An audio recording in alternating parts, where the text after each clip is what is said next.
ሰዎች በውሃ ላይ እንዳይጋጩ፣ ያለን ውሃ ሀብታችን እንዳይባክን፣ ያሉን ውሃ ሀብቶቻችን ሰዎች ከዚህ በፊት እንደፈለጉ አቢዩዝ የሚያደርጉበት ኢቨን ኢትዮጵያ ውሃ መጠን ምን ያህል ነው ብለህ ብትጠይቅ ሰዎች ሪሊ መናገር የማይችሉበት ጊዜ ነበር። ዛሬ በሁሉም ቤዚን የቤዚን ፕላን ሰርተናል። ቤዚን ፕላን ማለት የት ጋር ምን እንዴት ይሰራል የሚለው እቅድ የምንሰራበት ጊዜ ማለት ነው። ባለፈው ዓመት አንዱ ከተሰራው ትልቁ ስኬት የቤዚን ሃይ ካውንስል ወይም የከፍተኛ ምክር ቤት የተፋሰሶች ምክር ቤት የሚባለው ማቋቋም ቀላል ነገር አይደለም። በአዋጅ ተቋቋመው። ከሱ ተደምሮ የውሃ ጥራትን መጠበቅ አስፈላጊ ነው።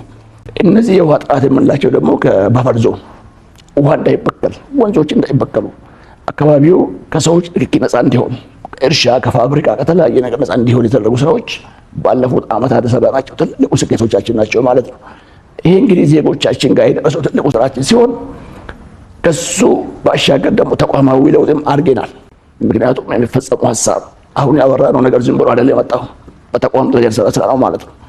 በተለይ አዲስ መንግስት 2014 ከተመሰረተ በኋላ እኔም ወደዚህ ተቋም ከመጣሁ በኋላ የመጀመሪያ ስራችን የውሃና ኤነርጂ ሚኒስትሪ ቁመና ምንድነው መምሰል ያለበት፣ ከህንፃ ጀምሮ ከቢሮ ጀምሮ